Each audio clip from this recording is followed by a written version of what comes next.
friends, we're going to work on Les Toréadors. This is going to be the second violin section. We're going to do some practicing on the first 5 measures. It's really the first 4 measures, and we'll hit beat 1 of the 5th measure. These videos are practice videos, as I said, and so I'm not going to play perfectly. Don't want to play perfectly, actually. I want to play well, I want to explain things, and then I want to practice with you. That's the whole point of these. And so when you watch these, the first thing I'm going to do is talk about fingerings. Then I'm going to talk about musicality. And then I am going to say, all right, learn where this spot is in the video, the time, the marker, so that when you're done with this video and you can practice with me, you can repeat the video and then go right to that spot. You only need to hear the explanation once. You don't need to hear it twice or 3 times, or maybe you do if it gets really complicated. But the point of this is to just explain the little excerpt that we're going to work on, and then practice with me. I'll practice with a metronome, and so that way you can practice right along with me. And before you know it, you would have spent 5-10 minutes on something very, very specific. So the point of this is so that I can help you be really good at practicing and giving you an opportunity to really hone in on a very specific spot, okay? And so I practice myself so that I can talk intelligently about these little spots. And I picked up my violin and it was like, man, it's full of rosin. I thought, well, what a great example that is. So sorry about that. I should have probably cleaned that off before we got started. I'm using some fancy new rosin that this guy had at a conference, and I'm enjoying it, but it sure makes a mess. So try to ignore that little part. I would appreciate that. All right, so we're going to do the first, like I said, 4 measures. I will hit beat 1 of measure 5, and the reason for that is I like to explain that I don't want to end on the trill and the 2 little grace notes at the end of measure 4. I want to go into beat 1, and beat 1 is going to start the next video. And so when you're working on sections, you want to always go to the next beat, even if that's not part of your excerpt. Go to the next beat, right? And the reason for that is it's kind of like an interlocking puzzle. I've got these pieces that kind of just go together. And that way, when you practice the next little section, you start on that. And it just kind of helps a little bit of cohesion when you actually put the whole excerpt together. All right, so fingerings first, pretty simple, just good old first position. Quick little retake in there, still first position. G sharp, make sure that you're getting 2 really good whole steps for that G sharp.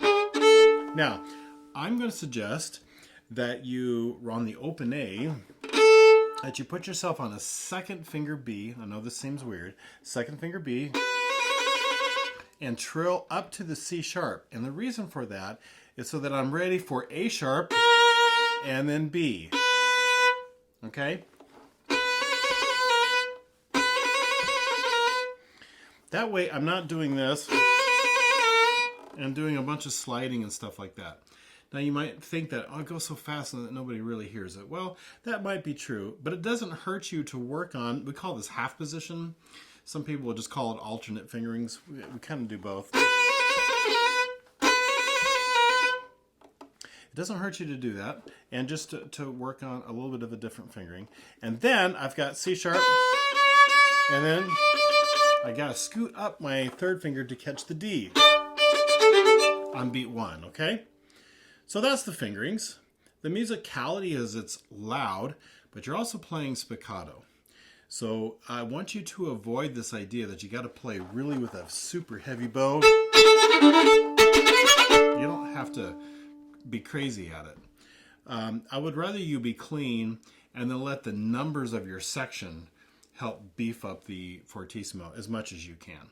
So it's more important that you're clean in your playing and not really being ugly in your playing, because you do have to be off the string, and you can only be so loud while you're playing off the string. And then you got this quick little retakes in it. Make sure that beat 1 is ultra short. Make sure it's just super short. If you make it long, you're going to wind up being behind. And maybe you've already practiced this and you thought, why am I behind all the time? It's probably because you're playing beat 1 too long. So that's measure 1, measure 2, and measure 3. Make sure they are nice and short. Okay? And that's really it for this excerpt. It's not too terribly crazy. So when we practice with the metronome, we need to get ourselves up to a quarter note at 1/16. And so what I'm going to do is, this is at 94. If you're not ready for 94, then maybe turn this video off and go back even slower and get yourself at a spot that you can play it really, really well, and then pick up the tempo and get yourself up to 94 and then practice with me, okay? But I think 94 for most of us is going to be nice and slow. Yum, get up. All right, great to be able to sing it. Here we go. 1, 2, and here we go.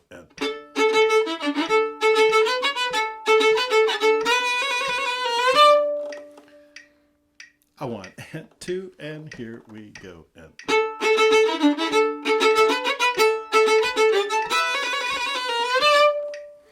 Okay, and now on stuff that's super complicated, I literally will hit the plus button and make it quarter at 94, and I'll do it 1 click at a time, but we can do 2 clicks on this. So this is quarter at 96. 1, 2, and here we go.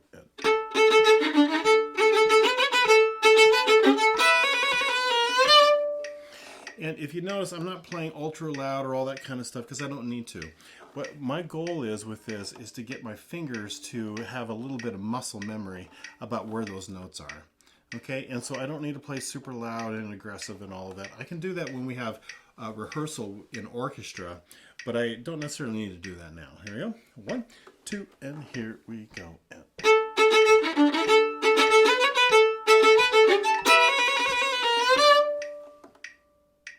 98. This is quarter at 98.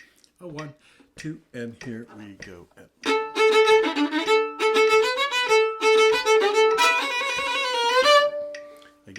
2, and here we go.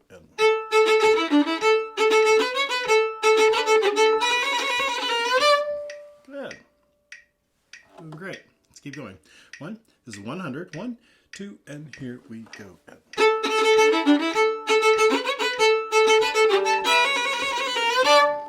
1, 2, and here we go.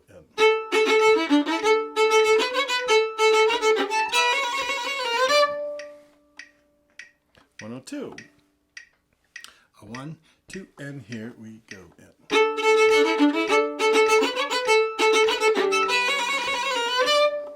1, 2, and here we go.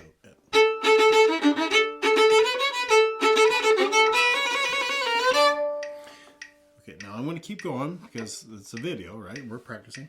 If you and I were actually in a room together and I could tell that you can't quite play that fast enough, then I would just stick to this for a little while. So maybe you need to do that.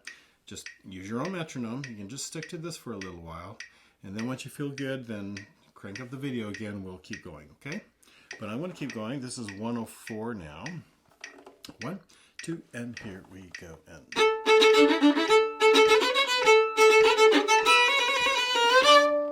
One, 2, and here we go.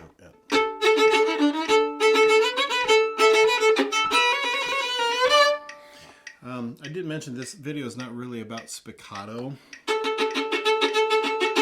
Sometimes it'd be helpful just to get the metronome.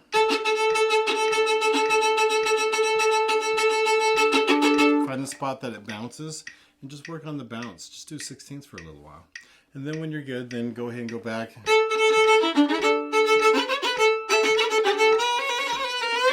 Something like that, okay? Here's 106. 1, 2, and here we go.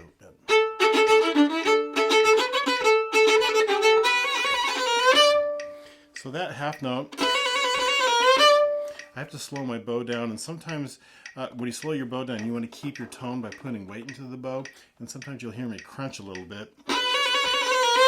I'll crunch a lot this time. I don't want to do that.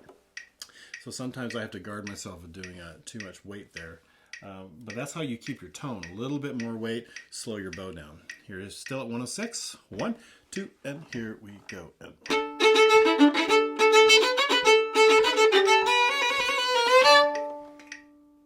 108. 1, 2, and here we go. And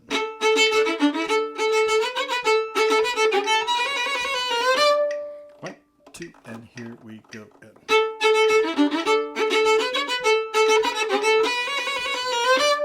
good. Doing great. 110. We're getting close. 1, 2, and here we go. And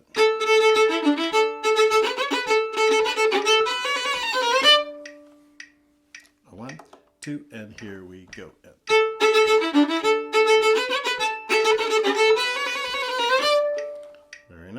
112.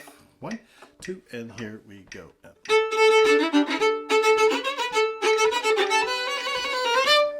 1, 2, and here we go. And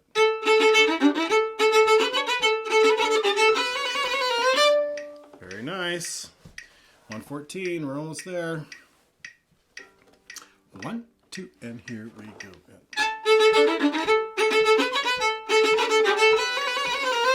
didn't start very well. Let's try it again. 1, 2, and here we go.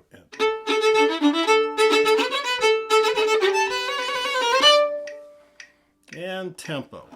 1, 2, and here we go.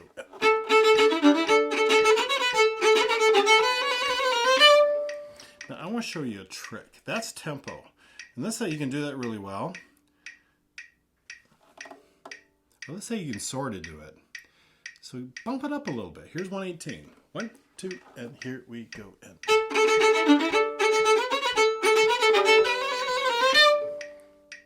now I'm going to go too fast just because for the video. I'll practice that there for a little while, then moving on. Here's 120. 1, 2, and here we go. And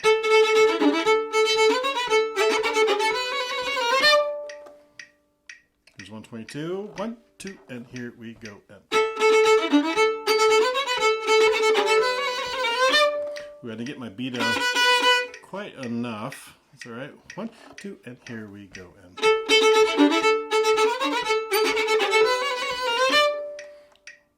now here's 10 clicks more. 126. 1, 2, and here we go. And now here's my trick. And the reason I go past my tempo, and I would even on my own, I would just keep going and going and going. See how fast I could do it. And then get it fast and like I can actually do it here at this tempo. And then in one big movement, get to your metronome and bring it all the way down to 112, which is the tempo. So I want you to experience this and I'll talk about why this works. 1, 2, and here we go. And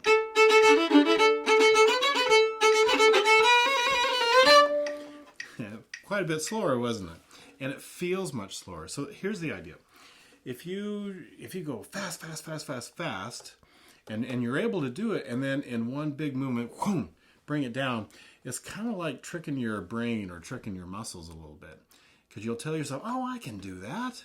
Where before, where something was really difficult, you go, I don't know if I could ever get it to that tempo. That's kind of an interesting thing. And all of a sudden it feels slow. But be able to play it at a quick tempo. And so anyway, a little bit of a trick to kind of help you get tempos going, okay? All right, I won't do that for every single video. I just wanted to demonstrate that. On the other ones, we will work on the excerpts and we'll get it up to tempo, and then I'll be done at that point, okay? All right, subscribe if you like these, and I will see you on the next video.